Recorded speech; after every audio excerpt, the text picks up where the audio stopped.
Welcome to Trey Athlete's third Season 3 Job Shadow. Today we'll be covering the industry of communications. I'm Brian Reynolds, co-founder and co-CEO of Trey Athletes, and this is a Trey Season 3 virtual job shadow with sports journalist and reporter Erin Hartigan. For those watching and listening at home, we'll start with a moderated conversation followed by an audience Q&A. Attendees can submit questions at any time to be considered through the Q&A function, and there will also be an opportunity to appear on video to ask your question live. Separately, don't forget your team can win a pizza party by engaging with Trey on social media and tagging us at Trey Athletes. Be sure to check out our social media rules on our Instagram page. This job shadow is presented by Trey Athletes, and we are a Dallas-based youth sports nonprofit on a mission to empower athletes to be leaders, role models, and influential voices for their communities. We believe that by providing high school athletes with the opportunity to learn from amazing speakers like Erin, who will provide insight and tips to success, you will gain the skills to succeed both on and off the court or field. After this job shadow, you'll reflect on your learnings by completing a debrief session feedback survey as well. And tonight, we have a very special guest, current host and reporter for Bally Sports Southwest, formerly Fox Sports Southwest, and one of our good friends, Erin Hartigan. So let's begin by telling you all about Erin's incredibly impressive bio. As a host and reporter for Bally Sports Southwest, Erin currently covers the New Orleans Pelicans, the Texas Rangers, Big 12 football, and Texas high school football. After relocating from Kansas City to Dallas, Erin joined the Fox Sports family in 2010. Her initial responsibilities were as a college football recruiting reporter, and her success in this role helped earn her the opportunity to cover an array of other sporting events, from the Super Bowl and the NFL Combine to the Men's College World Series and the Big 12, both men's and women's college basketball tournaments. Previously in Kansas City, Erin spent her first year out of college executing sports sales and marketing and video production for Athletics Nation. And Erin is a native of Omaha, Nebraska, and an all-state softball graduate of Scott Catholic High School. She earned a college softball scholarship, which took her south to West Texas A&M University, where she studied mass communications with an emphasis on broadcasting. In the summer, she would often return home to intern at the Omaha World Herald in various capacities as well. We are incredibly grateful and thankful to welcome tonight's Trey Season 3 Job Shadow speaker, Erin Hartigan. I just wish you would have invited me before you invited Dirk and Jalen Brunson, because they are near impossible follows. Nonetheless, I am honored to be here. I also wish I had a better background for you. We just moved into our new home, and so we're working on the whole decorating thing. That is something I'm not going to be talking about tonight because life. Happy to be here though, Brian. Pleasure is ours. And don't tell Dirk or Jalen, but I'd rather hang out with you tonight. That's just me. We'll pay you later. So to kick things off, let's go way back to Omaha, Nebraska. Erin, you shared with me that the Omaha World Herald was your first job starting off in high school. And I know that you began as a 16-year-old newsroom assistant with a real passion for reading and writing and a strong interest in journalism. Take us back. Tell us about where you're from, what it was like for you growing up in Nebraska. And then as kind of a follow-up there, when you were a kid, did you always want to be a sports journalist when you grew up? So I will tell you, one, just to clear the air, no, I did not grow up in a cornfield. Omaha, Nebraska has nearly 500,000 people. So I did grow up in a city. I get the jokes all the time being down in Texas. But no, I grew up in Omaha, played nearly every sport growing up. Obviously, sports were always an interest. But I loved reading. I loved writing. And from an early age, I had an interest. I wanted to be an author, to be honest. Like when I was a younger, I loved reading. Babysitter's Club actually was like the collection that I had. I mean, I read every one, and I wanted to write a collection of books like that. Well, then it evolved over time. I then, began reading magazines, as a teenager, and I'm like, I want to write for a magazine. And then I began reading the sports page front to back, and I wanted to become a sports columnist like Tom Chattel, who I grew up reading every morning in the Omaha World Herald. So I knew that I had an interest in writing in some capacity. In high school, we were actually given an assignment to shadow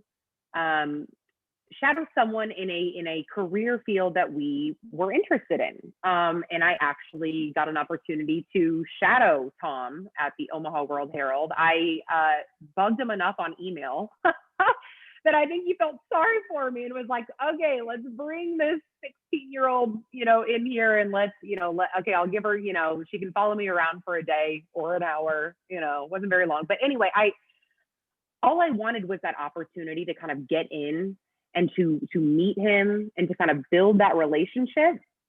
In seeking that opportunity, he was the one who mentioned that, hey, the Omaha World Herald is seeking newsroom assistants, people to basically deliver coffee and mail and print and fax, to do all the clerical work around the office. If you're interested, you should apply. I asked him to put in a good word. He was obviously a connection that kind of helped me land that introductory job into the Omaha World Herald at 16. And so I will just preface the story with those listening with the fact that two important things. One, always seek opportunities, ask for them. The worst someone can say is no, but at least ask for it. And three, never stop connecting, because it is about who you know in this business. So I sought the opportunity. I met Tom. He put in a good word. I landed my first job at the Omaha World Herald at 16. And in having that opportunity to kind of just be in the newsroom each and every day, I would go after school. I would go in the evenings. I used it as an opportunity to observe, watch, learn, meet other writers in the newsroom, pick their brains, build those relationships. So it went beyond what the job required, obviously. And yeah, that ended up being, I don't know how long you want me the story to be, but that ended up being critical when I graduated college. Those relationships were actually what kind of landed me my first job out of school. But as you mentioned, softball was what took me to West Texas A&M. They had a great softball program, great journalism program. So it was a double whammy for me. And I actually began as a print major. Well, when I as a freshman at WT, I wanted to get involved in some sort of organization in the broadcast realm or in the mass communications realm. So I joined the National Broadcasting Society. Well, in joining that group, I realized that if I transitioned my major to broadcasting, I could still write. Writing is at the basis of anything in mass communications, be it ad PR, reporting, producing, whatever it may be. So I figured kind of transitioning to broadcasting would make me more versatile, which is another asset to have in this business. Be as versatile as possible, be able to do it all, learn it all. And so that's kind of what led me to become a broadcasting major at WT. Wow. And we're going to come right back to WT. I have a lot to ask you about there. But I have one more quick question about your childhood too, which was, I know, and I read a little bit about how your dad was a college athlete, how like baseball and softball really just sort of runs in your blood. And I also know that your favorite athlete growing up played for maybe not one of your favorite teams of all time, in Derek Jeter. So talk to us a little bit about how impactful sports was, to you as a youngster, in terms of your development as well. I will tell you, yes, Derek Jeter was my dude. Like, he was why I played shortstop. I wanted to be Derek Jeter. Still kind of do. But I think just sports in general, they did so much for me in terms of just kind of developing me as a person and as a teammate. And I'm not just talking about in sports, but in life, in my career, right? So it breeds confidence. Sports kind of breeds this moxie, that you kind of have to have in order to compete. And two, it teaches skills that are valuable lifelong. You have to learn how to work with a group of people that come from different backgrounds and different beliefs and different upbringings, and you have to learn how to communicate, and you have to learn how to work as one. And those are just also, and then also it was also kind of the management, the life management skills that I had to develop in kind of juggling athletics, practices, games, and then schoolwork, and then a job. And, it really, Time management was another skill I took from it. And I encourage kids to be involved in, and not just sports, but something that will teach you teach you how to just be a good teammate in life, whether it be in your personal relationships or at work, whatever it may be. Get involved in something. And so, yeah, so that certainly played a large part into like who I am today. So I'm very, very thankful that sports brought me that. Well, and sports also took you to Canyon, Texas, which is just outside of Amarillo, for those that are less familiar. And I know that after visiting a couple of schools in Missouri, which as a Kansan, I cannot blame you for not wanting to go there. Can you talk to us a little bit about how you chose West Texas A&M for college? I know that the program was brand new at that point in time, and the opportunity that you had there, but more specifically to move 700 miles from home almost. To a totally different part of the country. You made new friends, you had to balance school and sport, like you were saying, and also trying to make time to just be like a normal college, social life, to try to build in some time there as well. Talk to us about, what that experience was like for you. Oh gosh. Well, I will tell you one. I was looking into Kansas, but they only gave full rides to pitchers. So mom and dad were like, nope, gotta move on to the next. We're gonna need a little more financial help. No. I'm very thankful for my club softball team. Actually, the coach of that team recently passed, and he thick into my skin. I will say that he prepared me for so much more than a college scholarship. But he was a large advocate of me when it came to recruiting and communicating with coaches and whatnot. So anyway, long story short, I was in a tournament down in the Dallas area when my coach from WT saw me, and he invited me down to, come visit. And I don't know, I guess again, sports just kind of like bred this confidence in me that I was like, it didn't really scare me. I'm like, I went down there alone. Like my parents couldn't make the trip. So I went down there on my own to visit, and it was a gut feeling. It's hard to describe. It was just kind of a gut feeling like this is where I'm supposed to be. And again, it was like great softball program, great journalism school. So it was like kind of everything I was looking for. My parents trust. I kind of like made the decision on my own. And I'm thankful for it because it forced me to grow up, like going so far from home, being on my own. But also having a team down there certainly helped. It was like that family away from home to kind of get me through, as that support system, being so far from family. But I don't know where I would be today had I not come down to Texas, because so many of those connections that helped land me where I am today came from West Texas A&M. So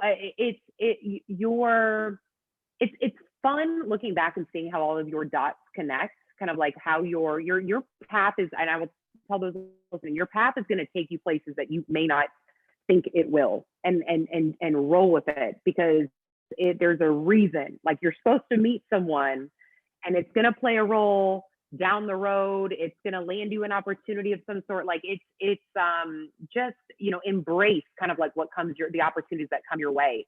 So that was an opportunity. That was an opportunity I took, and I'm thankful for it. And yeah, like I mentioned, I would go home in the summers and intern at the Omaha World Herald. So I was big on, like, when I wasn't playing, when I wasn't in school and it wasn't softball season, I was interning, and I was getting as much experience as I could in broadcasting, in journalism, when I was away from the field. And I don't know, I guess it was a drive that I've always had. It was like, I want to be great at everything. It's like, I want to be excellent on the field, in the classroom, and in broadcasting. And so it was just this drive that I had. And so always like seeking experience and opportunity was just kind of built into me, I guess, so to speak.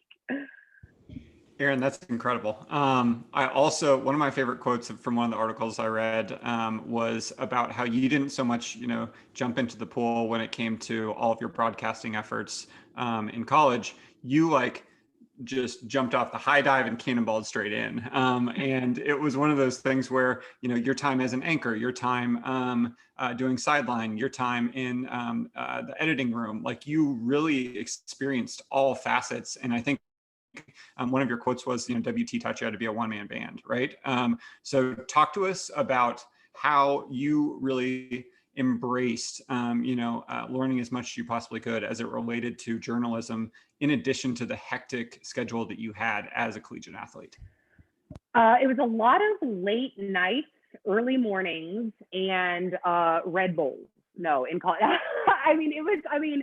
I tell people, it wasn't easy. Because, you would wake up in the morning and we would have weights, and then I would go to class, and then, you would kind of have a small break before practice. And then after practice, you would have a study hall. Well, then after study hall, it was time for me to head to the edit bays over at the J school and finish a project that I, finish a project by deadline the following day or whatever it may be. A lot of our schoolwork in broadcasting. It wasn't so much, it wasn't testing as much as it was projects outside of the classroom. So it took extra time. And so, I would leave practice and I would literally go to the school radio station to host my show at night in my practice attire. It was things like that. But I loved doing it at the time. If that means, I look back and I'm like, man, I don't know how I juggled all of that. But in the moment, it was like I enjoyed doing all of that. And it was just this drive that I had. But I will tell you, just say yes to everything. Do it all. Try it all, because that's how you kind of figure out what you like and what you don't like, and you kind of figure out which direction you want to go. Be able to shoot, be able to hold the camera and be able to shoot, be able to edit, be able to tell a story, put a story, be able to report and produce. Try hosting a radio show or co-hosting one at your school. Try reporting, try directing. I tried audio. I was like, oh no, I'm not very good at this. And I'm hoping my audio is coming through here, because my audio class teacher would hate me if this is terrible right now. But I, just do it all and just be as versatile as possible. And I think that's kind of what helped me when I graduated. Again, my contact up at the Omaha World Herald, the executive editor of the Omaha World Herald, put in a good word. He knew of someone in Kansas City at a small startup called Athletics Nation, and it was a sports broadcasting company that produced sports content and news for other websites. He's like, hey, it's like a small startup, literally pays nothing, but it's it's something. And the opportunities were very limited at that time. The market was, it was uber competitive, as it typically is, but even more so in this year. So I jumped at it and I moved to Kansas City, and I basically, lived like I wasn't making much, but I was able to kind of do it all there and becoming more, they needed me to do some sports say, hey, can you make some cold calls for us? Can you help with this marketing project? And then again, I was like, hey, I can produce some of this content for our web show. I can shoot it, I can edit it, I can be the face in front, I can write it, whatever you need me to do, I can do it all.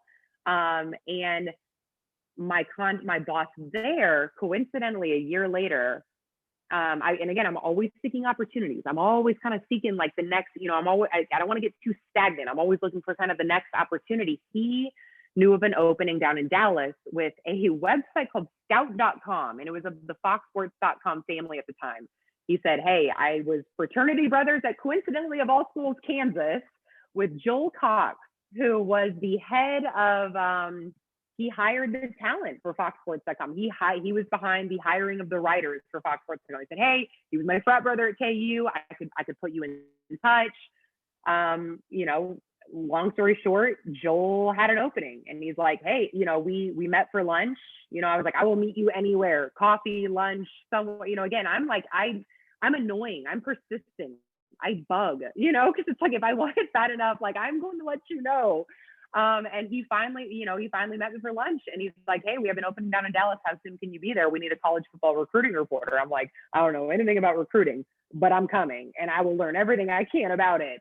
And I literally moved down to Dallas a month later, lived in my friend's basement for 5 years. It was supposed to be for hey, can I crash for a few weeks, maybe a few months, and it ended up being 5 years. I lived with her. And I'm so thankful for them for that. But I immersed myself in this recruiting world, which is huge. If you don't know about it, it's there's definitely a niche for it, and there is a large following. And I became an expert in that realm. I was like, I'm going to be the best college football recruiting reporter out there. I'm going to know everything, and I'm going to be such an expert that they're going to I can kind of market my knowledge on, hey, if you want me as a guest on your radio show or your television show, whatever it may be, like, I'm your girl. Like, I'm not, you know what I mean? Like, I'm your go-to. Like, I'm the insider, right? And Fox Sports Southwest had a high school football show, and they all Big 12 Showcase was another one that they had. And the producer was like, hey, we don't know anything about recruiting. Can you come on and break down every Big 12 class on signing day? Done. And again, none of this paid, but I'm like, I'm there. Show up. And I did the show with Emily Jones, who I had watched forever. I mean, I idolized her. So this was like just a surreal moment for me. But I remember I sat down and Emily's like, dude, she was like, I don't know anything about, she's like, I'm just going to tee you up. You just go. And I'm like, I'm like spitting out all my nerd knowledge, things that most people probably don't care about, and at the end, I looked at her and I'm like, how do you think I did? She's like, I don't know anything you just said, but you sounded good. So she's like, and that ended up actually being, you never know. That's another thing I'm going to remind you guys. You never know who's watching or who's listening. The coordinating producer for Fox Sports Southwest after that show asked if I would like to, if I would ever be willing to do other projects for them or hop on any other shows or, host their college football preview, whatever it may be. He's like, would you be? Yes. I'm like, whatever y'all need. Yes. And long story short, that was kind of my foot into Fox Sports Southwest. And here I am 10 years later, still with him. So I'm sorry for boring you with this long story, but that's kind of how it unwinded. Erin, we're on the same wavelength here. I think you just beat me to the punch because I was going to ask you to walk us through your professional career, talk to us about your first job. We're just like, check. We're moving on. I think I'm about boring people because I'm like a million miles an hour. You know me, but I love you all. So thank you for putting up with me. Putting up is the wrong term. What I will say is I love how you crystallize things for our audience, right? Like the idea of looking for opportunities at every turn and never saying no to an opportunity, always keeping an open mind. I think also, like you mentioned, people are always watching. And so remembering that an opportunity might not present itself overtly, but it's always there for you. It's always waiting. So it's those little nuggets that are just absolutely golden, and we really appreciate you for it. And I want to throw one more out there. This is like the number one advice I have to anyone, regardless of whatever your interest is or whatever you want to do. Think of someone who does that job now. Reach out to them. Like, find a way. Gosh, so with social media now, I mean, there's really, you can pretty much contact anyone in the world these days. Vladimirians. I think that's what the kids say. And I just reach out to them. Like, with this virtual experience here now, with Zoom, like you can meet them at any time. You can, and you can pick their brain. Like, ask them, like, how did you get there? What would you recommend I do? What would like, seek help. People are willing to help. They're willing to pay it forward, so to speak, because they were once in your shoes. I was once in your shoes. So I would be happy to help any of you in any way, answer any questions, or again, if you would like to come shadow me, do so. That's kind of how I landed that opportunity at the Omaha World Herald. Like, it was just like, can I just come watch you for a day? Can I come observe, for a day? And that goes a long way. That proactiveness goes a long way, really, in any field, as you know, Brian. 1000% agree. I just want to make sure that we cement that specific bit of advice. Kids, according to Erin Hartigan, slide into the DMs. That's the goal here. Yes, I want that on record. That's too funny. I don't know what does that these days, but thank you. 100%. So you're currently working at Bally Sports Southwest as a host and a reporter where, naming rights aside, you've been for more than 11 years. And every day you quite literally get to live your dream and a number of others' dreams as well when it comes to covering incredible athletes like Zion Williamson and Brandon Ingram for the Pelicans, or Joey Gallo and former Texas Ranger Lance Lynn, who almost won a Cy Young last year, along with all of the incredible college athletes in of the Big 12 and the Texas high school sports athletes that you mentioned. So I guess to kind of break that down a little bit, talk to us maybe about like a typical day or week in your career, and maybe also tell us how different this year has been as it relates to, being in the midst of the coronavirus pandemic. Oh gosh, this year I was explaining to you guys, but prior to coming on air here, just how challenging this year has been, but how eye-opening it has been as well with the things that we can do virtually now. I mean, it's amazing. We had to get creative and we had to adapt, and we had to, change is scary, but it was like we had to dive headfirst into it and figure it out as we went. And that's a growth opportunity. So I have grown a lot in this last year, if anything. I will tell you, it has been, I've missed though. What I missed most was just the human interaction, I mean, people was why I wanted to do this, why I wanted to be a reporter. It's for the stories, the interaction, the human elements of sports. And so I'm looking forward to getting back to that. But I will say it was after what, like 6 months of quarantine, football started as normal in August. We covered, the high school football season, and of course Big 12 started, a few weeks later. And obviously, like it's just hard to explain. It's like, okay, I will say this. We had less access, but at the same time, more access, if that makes sense. So we weren't able to go into like locker rooms and clubhouses this year, but you're able to hop on a Zoom of any major league team or any NBA team. You're able to hop on their pregame Zoom or their post-practice Zoom, so you did have more access than you typically would if you had to be there physically in person. But I do miss kind of like those, just the ability to kind of have those side conversations and gather, just tidbits and other storylines, kind of like, especially as a sideline reporter. I mean, those, you kind of live for those, kind of gathering your own information, so to speak. But I don't know. It's just been full throttle. I mean, from football into NBA, and we just wrapped up our season in the month of May. I mean, the NBA, it didn't start until Christmas week. So it was just kind of just an unprecedented season.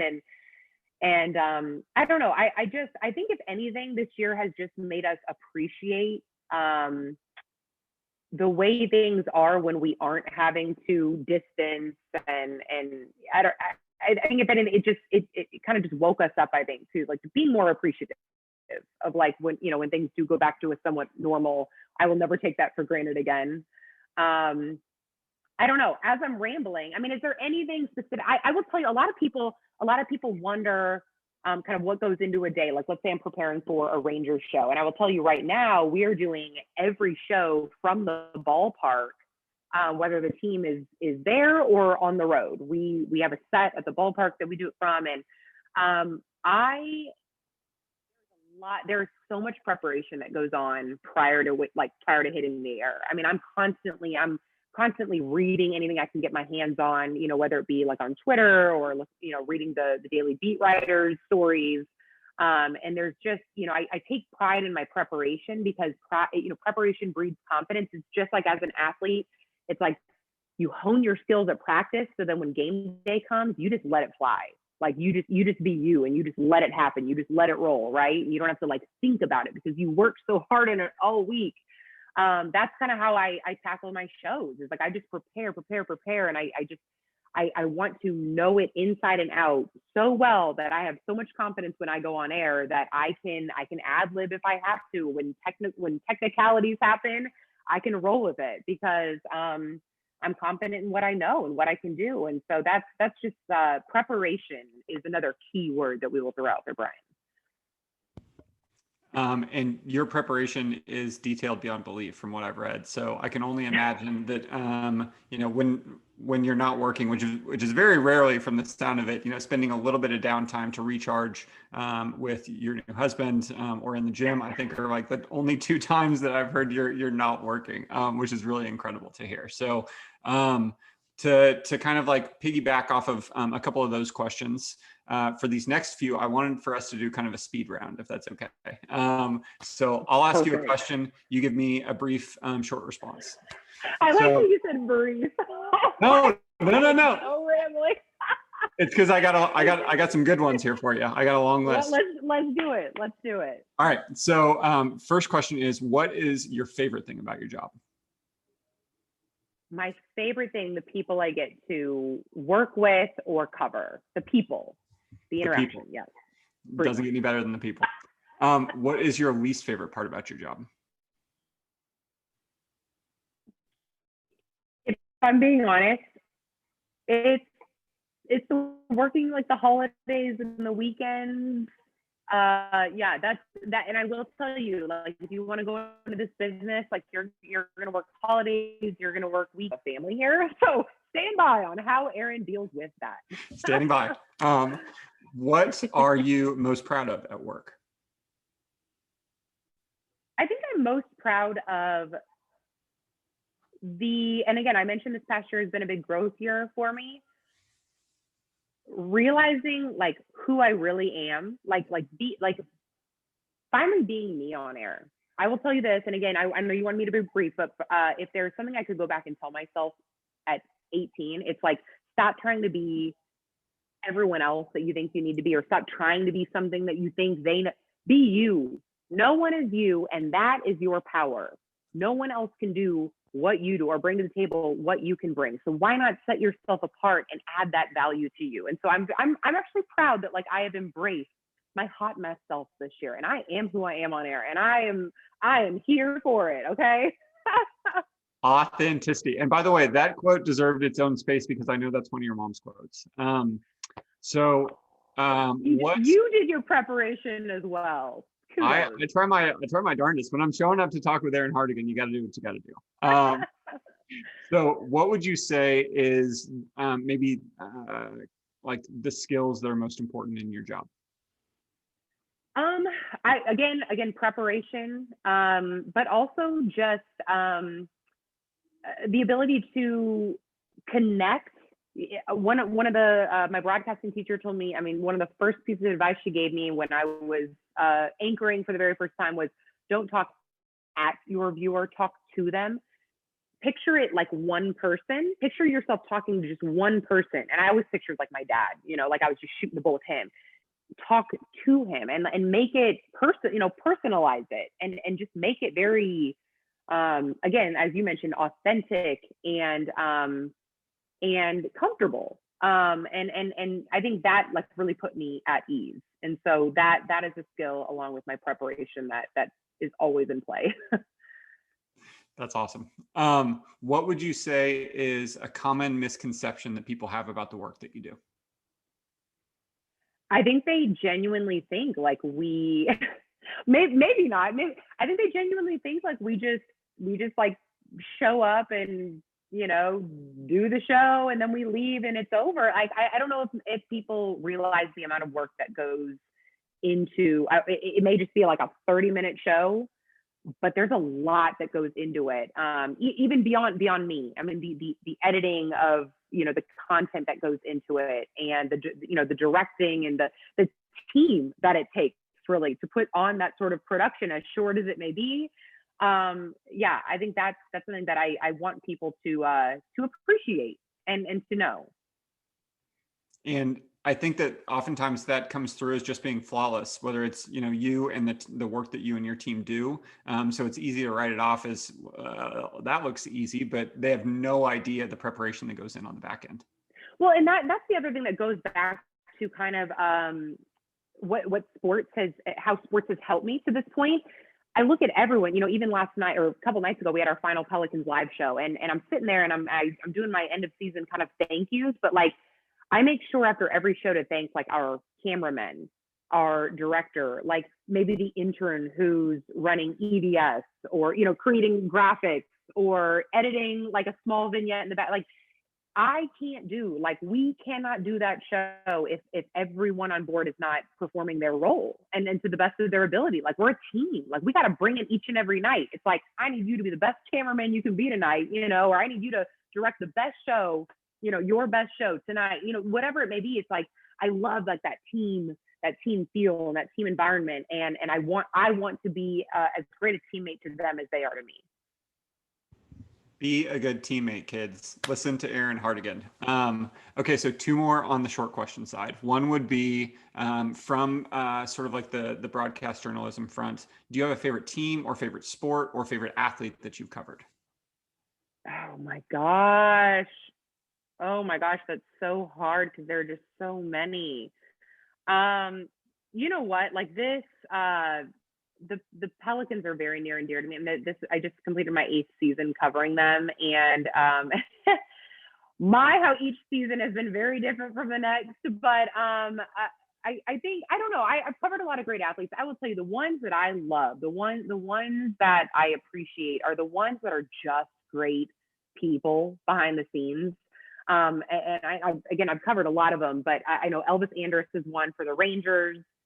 Both Zion and Brandon Ingram for the Pelicans. And I will even include Anthony Davis, even though he left us and there's like this weird divorce between, but he was a great, like, I love the athletes that when they're entering like the ballpark or the arena, whatever, they're dapping up the security guards and they know their names, the arena workers, the cooks in the kitchen, like they know their names and they always, that makes their day. And it's like, they're here to do, you know what I mean? Like they're working their tails off to make sure that this is the best environment for you guys, and so they're, like you can't do what you do if they don't do what they do. And so I love just good people, and they're just super easy to root for. And those are 3 that come to mind. It just comes back to that team mentality that you just referenced too, right? This idea of a team can expand so far beyond just the players on the court. It's about everything that goes into creating that production. So thank you for that reminder. Okay, so last question here would be, have you ever been starstruck as a journalist? Okay, I will, if I'm being honest. I was so nervous the first time I ever did a show with Pudge Rodriguez. Yes. But then until I realized how nervous he was. And like, we both can't be nervous. This isn't gonna go well. But I think that actually, like, that put me at ease to know that, like, here's this Hall of Famer, I mean, and again, one of the nicest humans you'll ever meet, which makes you love him even more. But I'm just like, how are you nervous? Like, you're great at everything. You can't be nervous, like, and I don't know. It was a very human moment for me. And I don't know, that's just one that I'll forever remember. I'm like, if Pudge Rodriguez can be nervous, it's okay to be nervous. And it goes back to another favorite quote of mine from Tiger Woods. And he said, if the day I'm not nervous prior to competing, the day I don't get like the day I don't feel entering like what it is I love doing, it's going to be time for me to hang it up. Right. It's just natural. And embrace it. And again, and be thankful. Be thankful for those that have helped you to where you are today, and to those that make what you do on a daily basis possible. Woo! Bringing it home, Erin. So I have one more question for you before we're going to turn it over to some questions for the audience. Aside from volunteering with us at Trey Athletes, obviously, and living with your wonderful new husband, who's also a sports journalist, obviously, where do you see yourself professionally in the next 5 or 10 years? And what goals do you kind of have set for yourself? What do you want to accomplish? Yeah, he's currently far from. He has his office door locked because he can likely hear me through it. So no, he hides whenever I'm doing this stuff. I've been asked this a couple times, and the older I get, the more I realize how much I love just helping those that were once in my shoes, and like and trying to cure, trying to inspire and empower those to do what they love. And so I don't know, I would love to teach. Like I would love to teach this in some capacity, or be a mentor of some sort. I don't know, that just it I don't know. Like, would I be like a crazy kid? Maybe I'm looking at you and I'm thinking Brian's like, please no, like that you do not need to be, you do not need to be teaching the next generation. Here's my advice to the next generation: do as I don't do as I do, and you will be just fine. How about that? But I would love to teach. I think that'd be fun. The self-deprecating Erin Hartigan. And for the record, I am definitely not saying that. I think that you could be a molder of young minds in a very powerful way. So that said, we have some really great questions teed up here from our audience that would love your thoughts and opinions on. The first one is, what has been the funniest blooper moment as a reporter, and how did you handle it? Oh my gosh, the funniest blooper moment. Oh my God, I've had some, hold on, I got a lot. I got to run through them here. Okay, I was just telling you the other night, like, this is so live TV. This literally happened 2 nights ago. Again, it was our final Pelicans live of the season. They didn't make the play-in tournament. They will next year.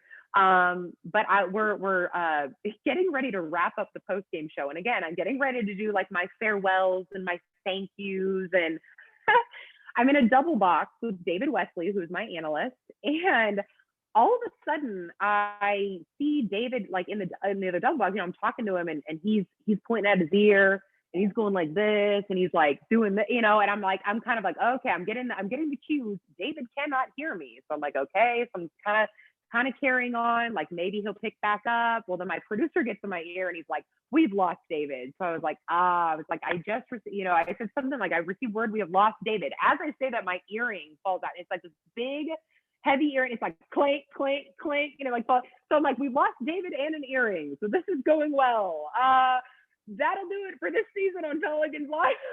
I just like, this is the most poetic ending to this unusual year, right? I mean, this is the most poetic ending to the season, and I don't know, it just, things like that will happen, and you just, again, be you, like in that moment, roll with it. I mean, I think the viewers maybe appreciate that candidness,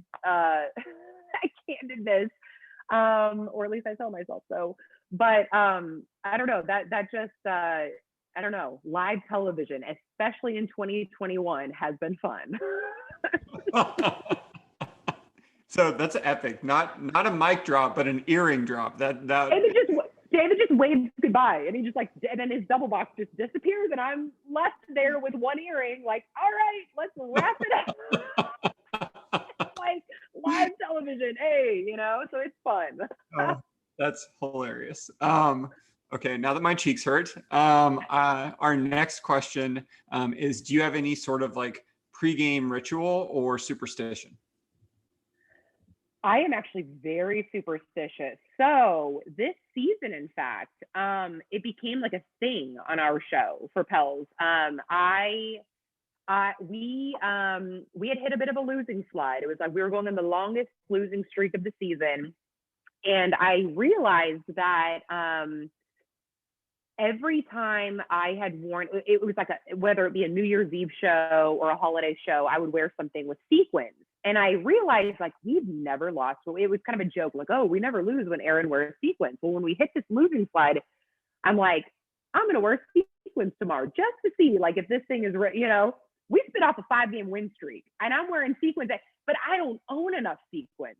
So I'm having to borrow sequin jackets from like our associate producer. I'm like asking people at home to send me sequins. I'm like, I don't own enough sequins, but it became like a thing. Like I'm superstitious. Like if this is working, I'm going to stick with it until it does not work anymore.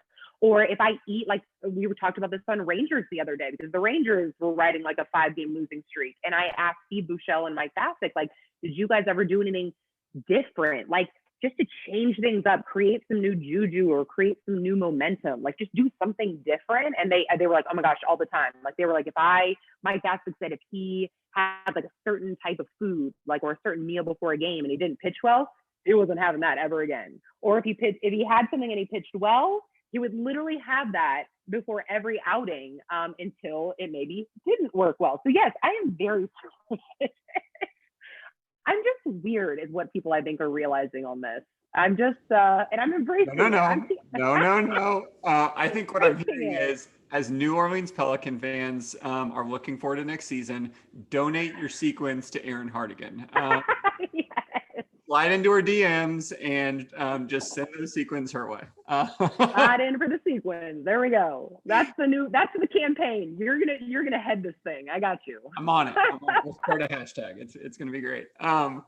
Okay, so shifting gears a little bit from the fun and funny to the more touching. Our next question from Trey Athlete is, what's the most touching story that you've reported on? Oh gosh, we have had a number of them. Okay, so I've had a lot of touching. This is what I kind of want to share with folks, because again, this is another growth opportunity for me. It was 2 summers ago, 2019.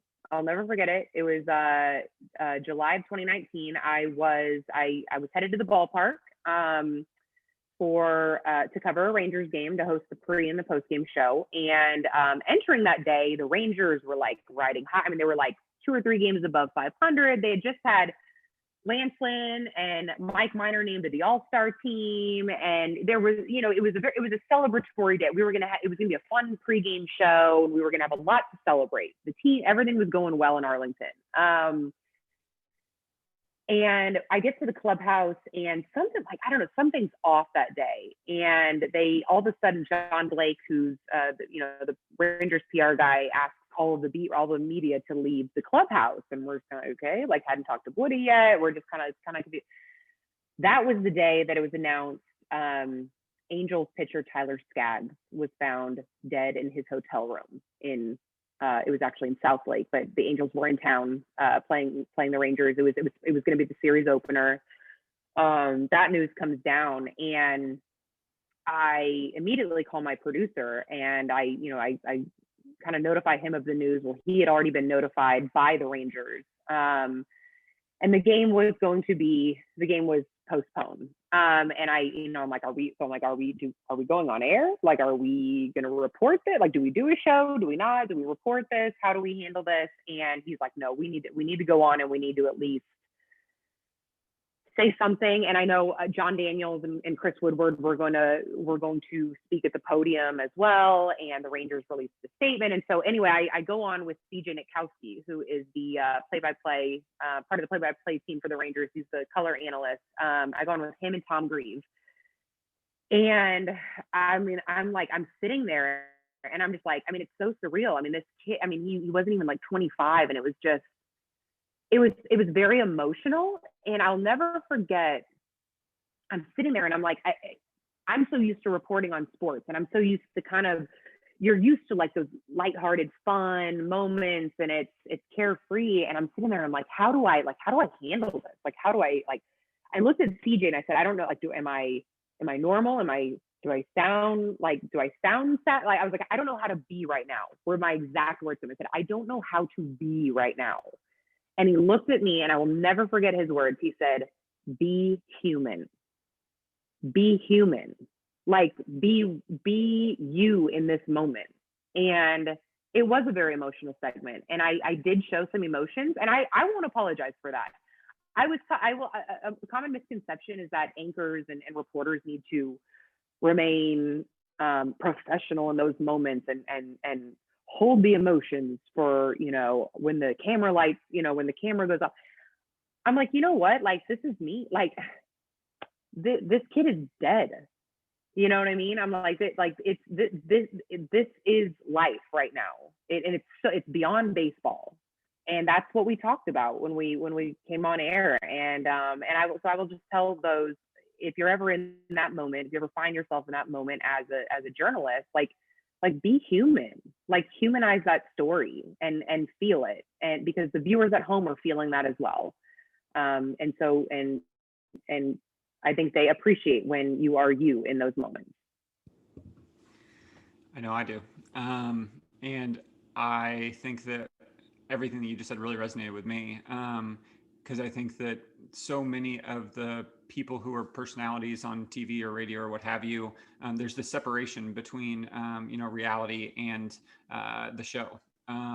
But in reality, you are just a human, just like everyone else. And being able to be your authentic self and being able to show that emotion at a time. The other one that kind of came to my mind was Kobe. I know that you went on just an hour or so after Kobe passed with Cedric Sabalos, who was a former teammate of his. So, you know, life is often a struggle, right? There's going to be ups, there's going to be downs. And the fact that you can serve as an extension of, the Rangers, the Pelicans, the Big 12 family, and really be there for moments of joy, but also moments of sorrow is really, really touching. So thank you.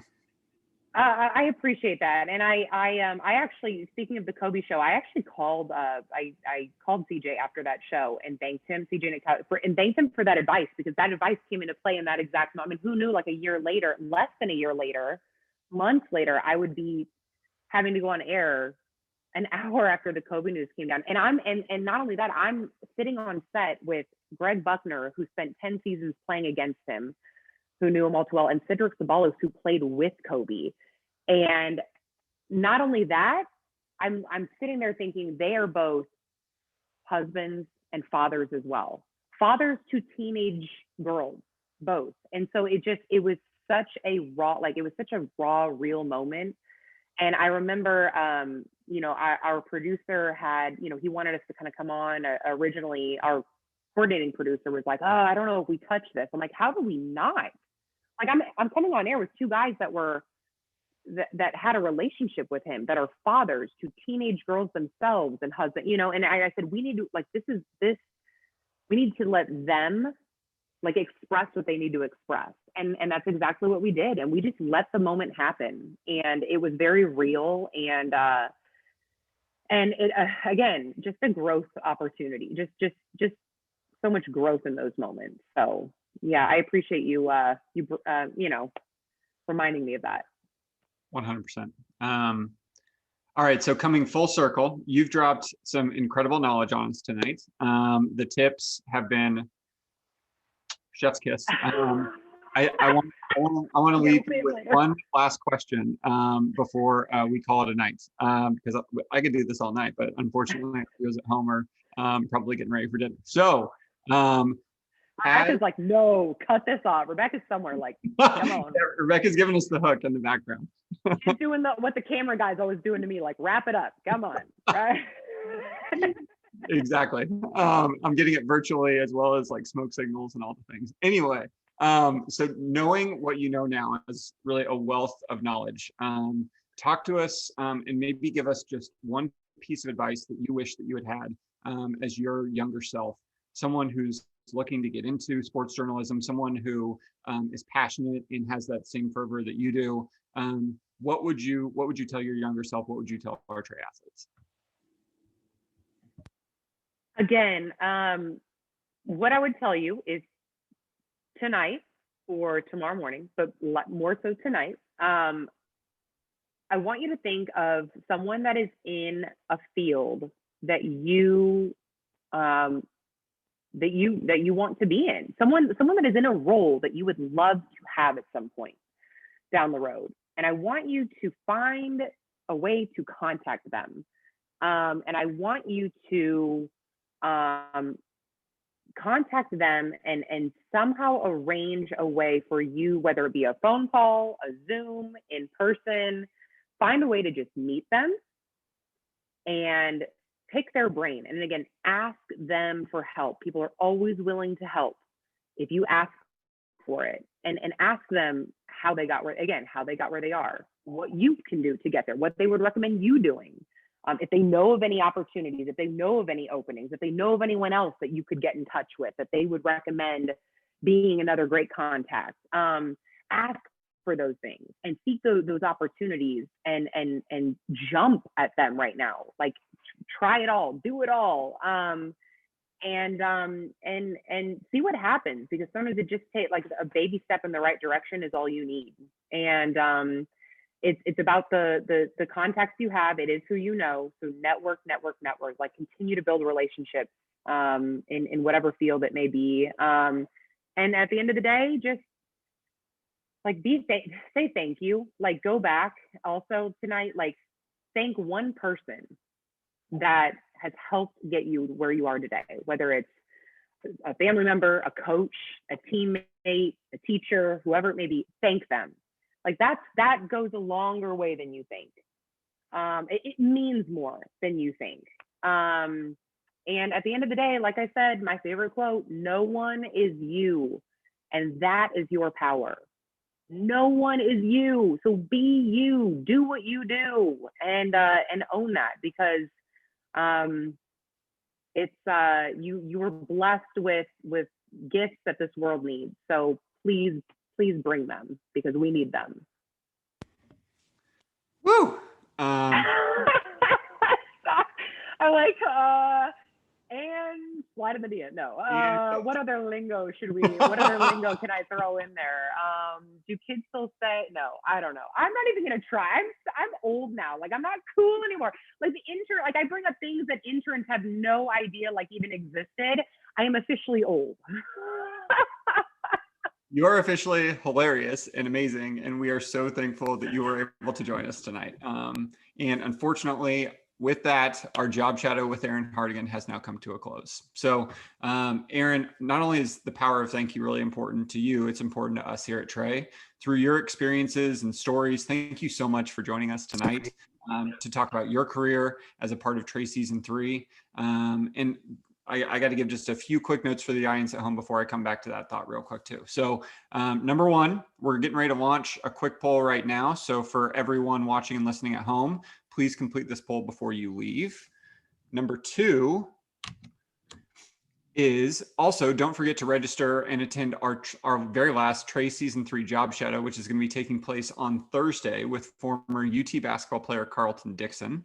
We're going to be covering business and having a wonderful time there as well. And all the registration links for that are found in your Season 3 program calendar. Just a reminder.